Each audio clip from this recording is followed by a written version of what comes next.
സോഫി, ഡാ സോഫി. ജാൻവിയുടെ ശബ്ദം കേട്ട് അവൾ കണ്ണു തുറന്നു. ജാനി. സോഫി മെല്ലെ ചുണ്ടനക്കി. എങ്ങനെ ഉണ്ടടാ? വേദന തോന്നുന്നുണ്ടോ? അവൾ സോഫിയുടെ നെറുകയിൽ മെല്ലെ തഴുകി. ആടാ, ചെറുതായി. പെട്ടെന്നെന്തോ ഓർത്തതുപോലെ അവളുടെ കണ്ണിൽ ഭയം നിറഞ്ഞു. അവൾ ജാൻവിയുടെ കയ്യിൽ മുറുകെ പിടിച്ചു. ഡാ ആൻറ്റി, ആൻറ്റിക്ക്. അവളുടെ മുഖത്ത് പരിഭ്രമം നിറഞ്ഞു. ഇല്ലടാ, അമ്മച്ചിക്ക് കുഴപ്പമൊന്നുമില്ല, സുഖമായിരിക്കുന്നു. വലിയ ആഴത്തിലുള്ള മുറിവായിരുന്നില്ല, അതുകൊണ്ട് കോംപ്ലിക്കേഷൻസ് ഒന്നുമില്ല. നിനക്കും നെറ്റിയിലെ മുറിവ് മാത്രമേ ഉള്ളൂ. നീ വീണതാന്നോടാ, അതോ ആരെങ്കിലും? അവൾ അലോണ എൻ്റെ തല ഭിത്തിയിലിടിപ്പിച്ചതാ. ടൈലോ മറ്റോ കൊണ്ട് മുറിവ് പറ്റി. അവൾ എൻ്റെ തലയിലടിച്ചപ്പോൾ പെട്ടെന്ന് കാഴ്ച മങ്ങുന്നത് പോലെ തോന്നി. പിന്നെ ഒന്നും ഓർമ്മയില്ലടാ. സാരമില്ല, കർത്താവിൻ്റെ അനുഗ്രഹം കൊണ്ട് ആർക്കും ആപത്തൊന്നും ഉണ്ടായില്ല. എല്ലാവരും സേഫാണ്. സോഫിയുടെ കണ്ണുകൾ വാതിലിലേക്ക് നീണ്ടു. അവൾ ആരെയാണ് തേടുന്നതെന്ന് ജാൻവിക്ക് മനസ്സിലായി. പക്ഷേ അവൾ അത് പുറത്ത് കാണിച്ചില്ല. ഡാ, അമ്മച്ചിയും അപ്പച്ചനും ഡോക്ടറെ കാണാൻ പോയി. ഇന്ന് നിന്നെ ഡിസ്ചാർജ് ചെയ്യും. പക്ഷെ അമ്മച്ചിയെ 2 ദിവസം കഴിഞ്ഞേ ഡിസ്ചാർജ് ചെയ്യുള്ളൂ. തൽക്കാലം ഞാൻ നിന്നെയും കൊണ്ട് വീട്ടിലേക്ക് പോവാ. ഇച്ചൻ നമുക്കൊപ്പം വരും. ഞാനിവിടെ നിൽക്കാന്ന് പറഞ്ഞിട്ട് അമ്മച്ചി സമ്മതിക്കുന്നില്ല. റീത്തയുടെ കൂടെ ഞാൻ മതി, മോള് പൊക്കോ എന്ന് പറഞ്ഞ് ഒരേ വാശി. പിന്നെ ഞാനും ആകെ മുഷിഞ്ഞു നിൽക്കുക. നീ എണീക്ക്, നമുക്ക് പോകാം. ചെന്നിട്ട് നല്ല പൊടിയരിക്കഞ്ഞി വെച്ച് കഞ്ഞി വെച്ച് തരാൻ ഞാൻ. ഒറ്റ ദിവസം കൊണ്ട് ആകെ വല്ലാണ്ടായി. അവൾ സോഫിയുടെ മുഖത്ത് തഴുകി. എടാ വല്യപ്പച്ചൻ, പിന്നെ ജെറിച്ച. ആ വല്യപ്പച്ചനൊക്കെ ഓരോ തിരക്കിലാ. അവർ വീട്ടിലേക്ക് വന്നോളും. ഇപ്പോ തൽക്കാലം ആരുടെയും കാര്യം ഓർക്കണ്ട. ഞാനില്ലേ എൻ്റെ സോഫി കൊച്ചിന്. അവൾ സോഫിയുടെ താടിയിൽ പിടിച്ചു കൊഞ്ചിച്ചു. സോഫി ഒന്ന് ചിരിച്ചെന്ന് വരുത്തി. അപ്പോഴേക്ക് റാഹേലും ജേക്കബും റൂമിലേക്കെത്തി. ആഹാ, സോഫി മോൾ ഓക്കെ ആയല്ലോ. ഇനിയിപ്പോ വേഗം വീട്ടിൽ പോയി കുളിച്ച് വല്ലതും കഴിച്ച് സുഖമായി കിടന്നുറങ്ങുക കേട്ടോ. അവളുടെ കണ്ണിൽ ഭയം ബാക്കി നിൽക്കുന്നത് റാഹേൽ ശ്രദ്ധിച്ചു. അവർ അവളുടെ തലയിൽ തഴുകി. എൻ്റെ മോള് പേടിക്കണ്ട. ഇനിയും നമ്മുടെ കുടുംബത്തിൽ കയറി കളിക്കാൻ ആരും വരില്ല. അതിനായി ആരും അവശേഷിക്കുന്നില്ല, അവർ മനസ്സിൽ പറഞ്ഞു. സോഫിയുടെ കണ്ണുകൾ അവളുടെ ഹൃദയത്തിൻ്റെ പാതിയെ തേടിക്കൊണ്ടിരുന്നു. ഒരു നോക്ക് അവനെ കാണാൻ അവൾ വല്ലാതെ കൊതിച്ചുപോയി. അതറിഞ്ഞതുപോലെ ജെറിയുടെ ഹൃദയം ഒന്ന് തുടിച്ചു. മോനെ, ജെറി. ശരീരത്തിൽ അവിടെ ഇവിടെയായി കുറേ വയറുകളും ഘടിപ്പിച്ച് കണ്ണുകൾ അടച്ച് ശാന്തമായി ഉറങ്ങും പോലെ കിടക്കുന്ന അവനെ നോക്കി ഹൃദയം നുറുങ്ങുന്ന വേദനയോടെ ജോർജ് നിന്നു. ഒപ്പം ഇഷാനും. ഡാ ശ്യാമു. അവൻ്റെ വിളി കേട്ടതും ഇഷാൻ ഞെട്ടലോടെ അവനെ നോക്കി. ഇല്ല, തൻ്റെ മനസ്സിൻ്റെ കുസൃതിയാണതെന്ന് അവൻ വേദനയോടെ മനസ്സിലാക്കി. അവൻ്റെ കണ്ണുകൾ നിറഞ്ഞു. ജെറി, ഡാ വേഗം വാടാ, എനിക്ക് നിന്നെ വല്ലാതെ മിസ് ചെയ്യുന്നു. പിന്നെ അവനില്ലേ, ആ രുദ്രൻ, അവൻ ഇനിയില്ല. നിന്നെ വേദനിപ്പിച്ച അവനെ ഞാനും നമ്മുടെ മാത്തനും ചേർന്ന് അങ്ങ് പരലോകത്തേക്ക് പറഞ്ഞു വിട്ടു. എനിക്ക് നിന്നോട് വിശേഷങ്ങൾ മുഴുവൻ പറയണം. നിന്റെ കണ്ണുകൾ അത്ഭുതം കൊണ്ട് വിടരുന്നത് കാണണം. വാടാ ജെറി, പ്ലീസ്. ഇഷാൻ വേദനയോടെ ഉള്ളിൽ പറഞ്ഞുകൊണ്ടേയിരുന്നു. ആ വേദനയുടെ ആഴം കണ്ണിൽ നിറഞ്ഞു. മോനെ, വാടാ പോകാം. അധിക സമയം ഇവിടെ നിൽക്കാൻ അനുവാദമില്ല. നാളെ ആകുമ്പോൾ ഇവൻ ഇവിടുന്ന് ഇറങ്ങി വരില്ലേ? പിന്നെന്താ, വാ, നമുക്കങ്ങോട്ട്.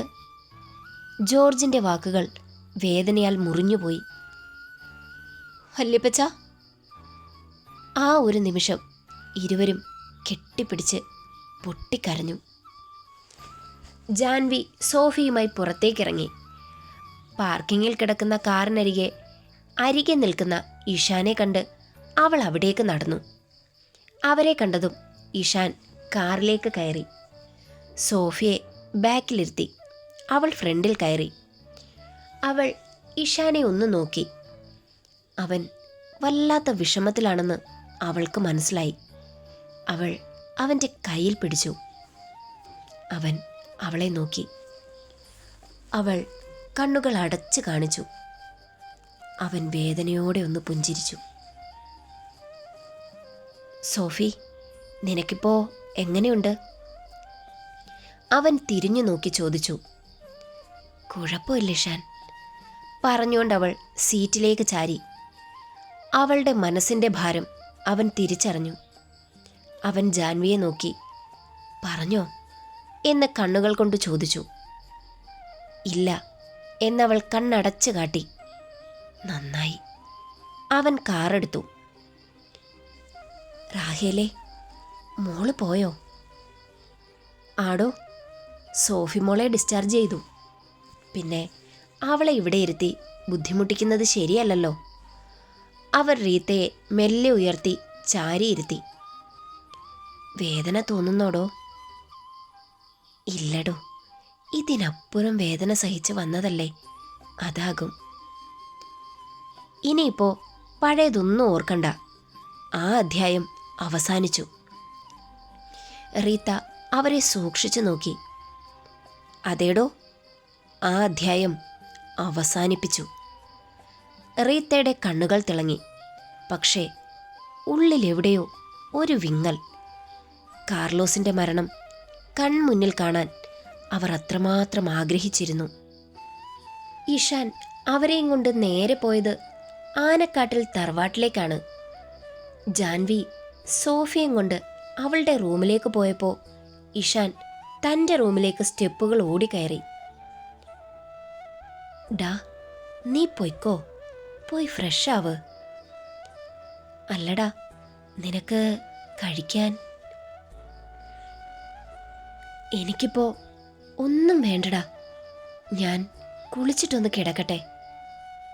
എടാ, സ്റ്റിച്ച് നനയരുത്, ദേഹം മാത്രം നനച്ചാ മതി കേട്ടോ. ഞാൻ മുടി കെട്ടിവെച്ച് തരട്ടെ? വേണ്ടടാ, എനിക്കങ്ങനെ പ്രോബ്ലം ഒന്നുമില്ല. നീ ചെല്ല്, എന്നേക്കാൾ മുഷിഞ്ഞത് നീയാ. എങ്കിൽ ശരി, നീ റെസ്റ്റ് എടുക്ക്. എന്തെങ്കിലും ആവശ്യം വന്നാ എന്നെ വിളിക്കാൻ മടിക്കരുത്. ഇല്ലടാ, ഞാൻ വിളിച്ചോളാം. തൽക്കാലം ഒന്ന് കിടന്ന് മയങ്ങട്ടെ. ശരി. ജാൻവി ഡോർ മെല്ലെ ചാരി ഇറങ്ങി. അവൾ പോയ ഉടൻ സോഫി മെല്ലെ പുറത്തിറങ്ങി. അവൾ മെല്ലെ മെല്ലെ ജെറിയുടെ റൂമിന് മുന്നിലെത്തി. ഡോർ ഹാൻഡിൽ തിരിച്ചപ്പോൾ അത് തുറന്നു. അവൾ വേഗം അകത്ത് കയറി ഡോർ അടച്ചു തിരിഞ്ഞു. റൂമിൽ മുഴുവൻ അവൻ്റെ ഗന്ധം നിറഞ്ഞു നിൽക്കുന്നു. അവൾ ശ്വാസം ആഞ്ഞു വലിച്ചു. ജെറിച്ചായ, എന്താ എന്നെ കാണാൻ വരാത്തത്? അവളുടെ കണ്ണുകൾ നിറഞ്ഞു.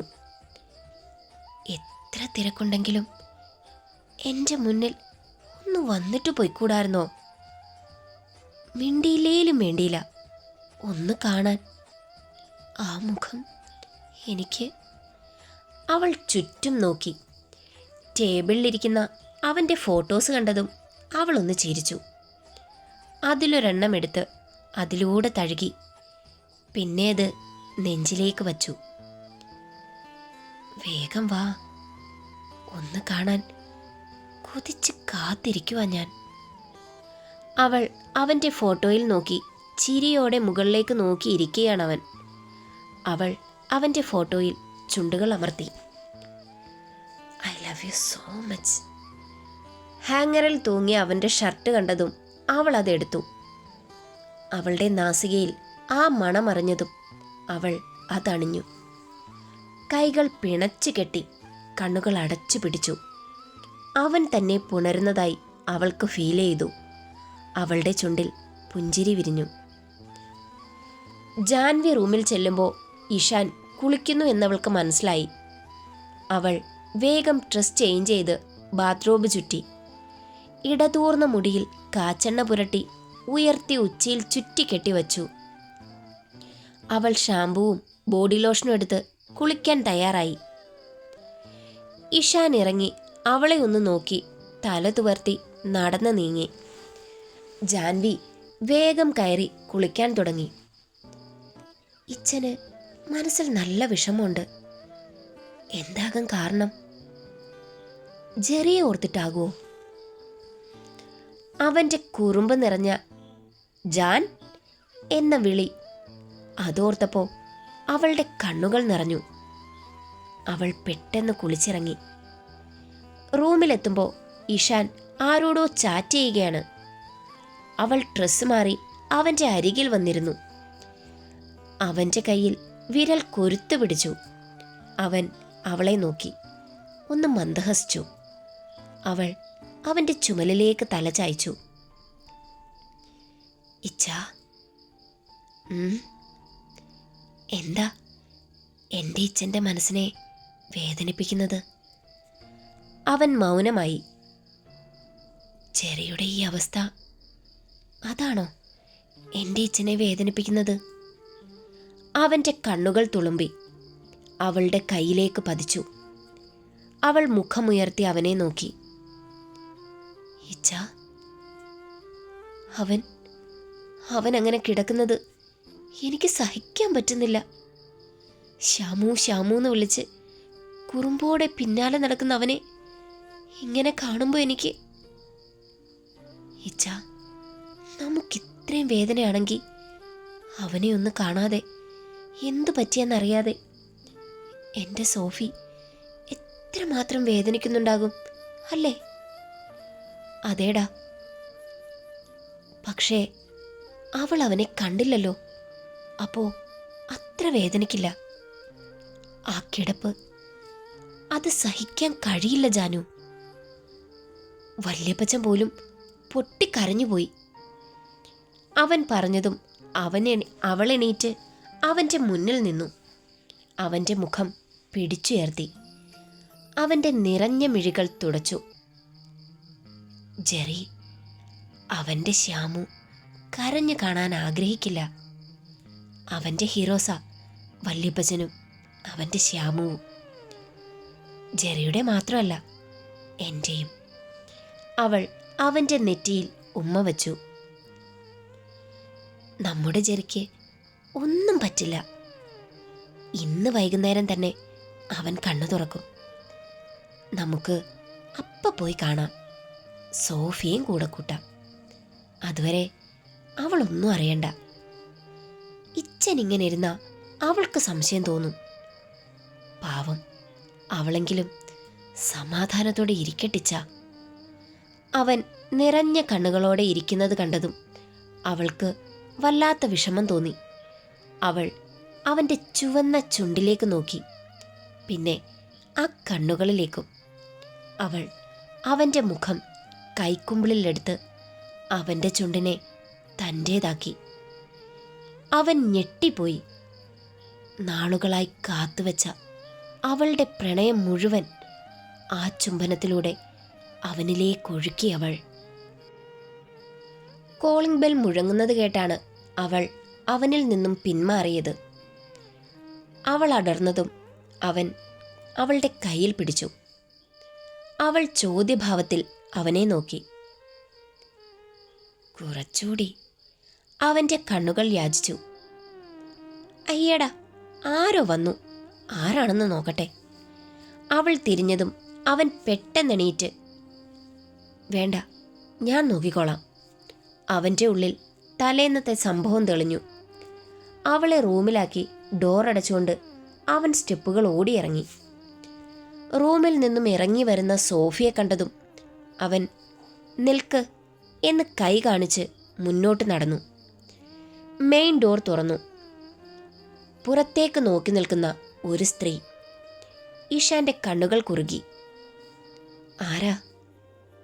അവർ മെല്ലെ തിരിഞ്ഞു. മോനെ, ഇതല്ലേ ഈ ജോർജ്? എൻ്റെ മോള് സോഫി. അയ്യോ, സോഫിയുടെ അമ്മച്ചിയാണോ? അവർ ഒന്ന് ചിരിച്ചെന്ന് വരുത്തി. സോഫി, ഇതാരാ വന്നേക്കുന്നെന്ന് നോക്കിയേ. അവൻ അകത്തേക്ക് നോക്കി വിളിച്ചു പറഞ്ഞുകൊണ്ട് അവരോട്. അമ്മച്ചി, അകത്തേക്ക് വാ അമ്മച്ചി. അവർ ഹാളിലേക്ക് കയറിയതും സോഫി ഞെട്ടി. പിന്നെ ഓടി വന്ന് അവരെ കെട്ടിപ്പിടിച്ചു. അമ്മച്ചി. അവരുടെ കണ്ണുകൾ നിറഞ്ഞു. അവൾ നിവർന്നു. എന്താ അമ്മച്ചി? അമ്മച്ചി എങ്ങനെ? അയ്യോ, ഇതെന്താ മോളെ നിന്റെ നെറ്റിയിൽ? അവർ പരിഭ്രാന്തയായി. ഒന്നുമില്ല അമ്മച്ചി, ഞാനൊന്ന് വീണതാ, ചെറിയൊരു മുറിവ്, അത്രേ ഉള്ളൂ. സോഫി, അമ്മച്ചിയാണോടാ? സ്റ്റെപ്പ് ഇറങ്ങി വന്നുകൊണ്ട് ജാൻവി സന്തോഷത്തോടെ ചോദിച്ചു. അവൾ തലയാട്ടി. ജാൻവി വന്ന് അവരെ കെട്ടിപ്പിടിച്ചു. അമ്മച്ചി, സുഖാണോ? അനിയത്തിക്കുട്ടിയോളെ കൂടി കൊണ്ടുവരായിരുന്നു. അപ്പച്ചന് സുഖമല്ലേ? അതെ മോളെ, എല്ലാവർക്കും സുഖം. ഞാൻ വന്നത് മോളെ കൂട്ടിക്കൊണ്ടു പോകാനാ. സോഫി ഞെട്ടിപ്പോയി. ഇഷാനും ജാൻവിയും പരസ്പരം നോക്കി. അതെന്താ പെട്ടെന്ന്? സോഫി ഇവിടെ ജോലിക്ക് കയറിയതല്ലേ ഉള്ളൂ. അതിപ്പോ മോളെ ഇവിടെ നിർത്താൻ പറ്റില്ല മോളെ. അച്ചായന് മോളെ കാണണമെന്ന് ഭയങ്കര വാശി. വയ്യാത്തതല്ലേ, എപ്പോഴാ എന്താ സംഭവിക്കുന്നതെന്ന്. അതുകൊണ്ട് ഞാൻ മറ്റൊന്നും ആലോചിച്ചില്ല.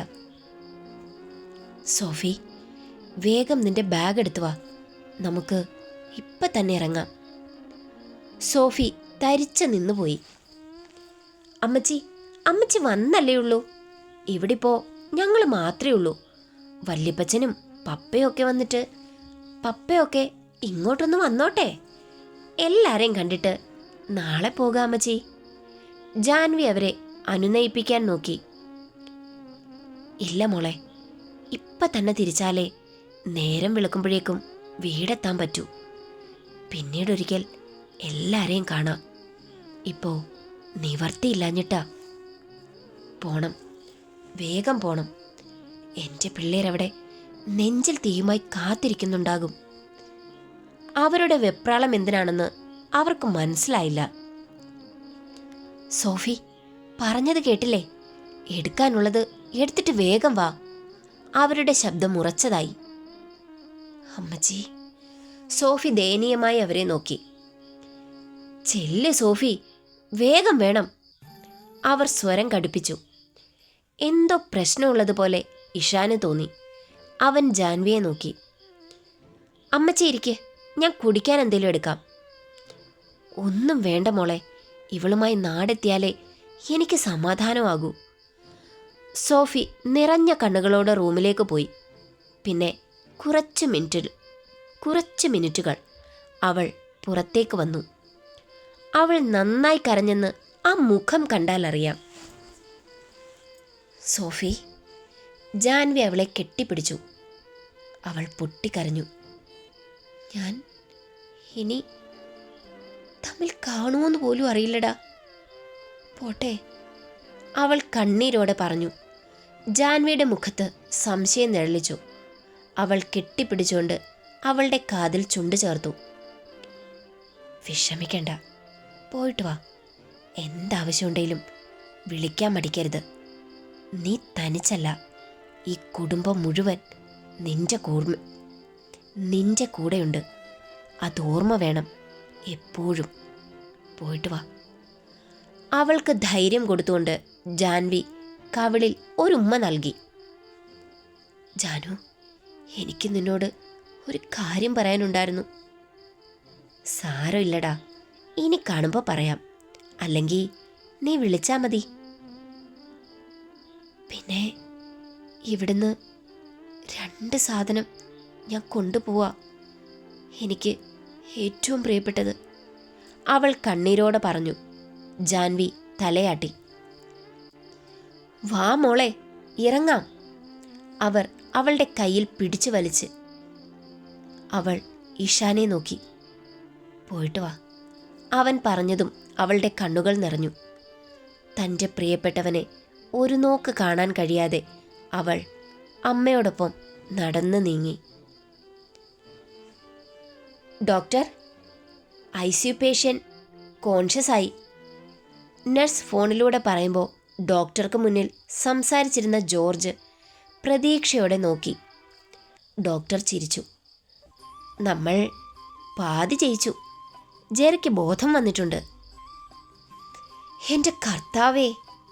അയാൾ നെഞ്ചിൽ കൈവച്ചു. അപ്പോഴാണ് ഡോക്ടർ പറഞ്ഞ വാചകം അയാൾ റിവൈൻഡ് ചെയ്തത്. അയാൾ ഞെട്ടലോടെ ഡോക്ടറെ നോക്കി. ഡോക്ടർ, അതെന്താ ഡോക്ടർ നമ്മൾ പാതി ജയിച്ചു എന്ന് പറഞ്ഞത്? എന്തെങ്കിലും കുഴപ്പം? അത് ജോർജ്, ഞാൻ പറഞ്ഞില്ലെന്നേ ഉള്ളൂ. ജെറിക്ക് ഓർമ്മകൾ വീണ്ടെടുക്കാൻ കഴിയുമോ എന്നൊരു... ഡോക്ടർ, ജോർജ് ഞെട്ടലോടെ വിളിച്ചു. ഭാഗികമായോ ചിലപ്പോൾ മൊത്തമായോ? കഴിഞ്ഞ കാലത്തെക്കുറിച്ച് അവന് എന്തൊക്കെ ഓർമ്മകളാണുള്ളതെന്ന് അവന് ബോധം വീണ ശേഷം മാത്രമേ പറയാൻ കഴിയൂ. ഡോക്ടർ, അപ്പോൾ എൻ്റെ കുഞ്ഞിന് ഞങ്ങളെയൊന്നും ഓർമ്മയുണ്ടാകില്ലെന്നാണോ? ചങ്ക് പൊടിയുന്ന വേദനയോടെ അയാൾ ചോദിച്ചു. അങ്ങനെ നമുക്ക് തീർത്തു പറയാൻ കഴിയില്ല ജോർജ്. എന്തായാലും ജെറിയെ ഒന്ന് കാണട്ടെ. അവന് പ്രിയപ്പെട്ടവരെല്ലാം കൂടെ ഉണ്ടാകണം. ആരെയാണ് അവൻ തിരിച്ചറിയുകയെന്നറിയില്ലല്ലോ. പിന്നെ ഇപ്പോൾ ജെറി ആരെയും തിരിച്ചറിഞ്ഞില്ല എന്ന് കരുതി ഭയപ്പെടാനൊന്നുമില്ല. ആ ഒരു എഫക്റ്റ് മാറുമ്പോൾ അവൻ മെല്ലെ മെല്ലെ റിയാലിറ്റിയിലേക്ക് വന്നോളും. ഓർമ്മയില്ല എന്നാണെങ്കിൽ ഓരോരോ ചെറിയ കാര്യങ്ങൾ അത് മുൻപത്തെ പോലെ റീക്രിയേറ്റ് ചെയ്താൽ അവനത് ഹെൽപ്ഫുള്ളാകും. ഞാനീ പറയുന്നതൊക്കെയും ഇതൊരു ഗുരുതര പ്രശ്നമല്ലെന്ന് ബോധിപ്പിക്കാൻ വേണ്ടിയാണ്. നമ്മൾ എന്തിനേയും ഫേസ് ചെയ്യാൻ തയ്യാറായിരിക്കണം എന്ന ഓർമ്മപ്പെടുത്തലാണ്. ജോർജ്, വരൂ, നമുക്ക് ജെറിയെ കാണാം. ഡോക്ടർ എണീറ്റ് ICUവിലേക്ക് നടന്നതും ഏറുന്ന നെഞ്ചിടിപ്പോടെ ജോർജ് പിന്നാലെ നടന്നു.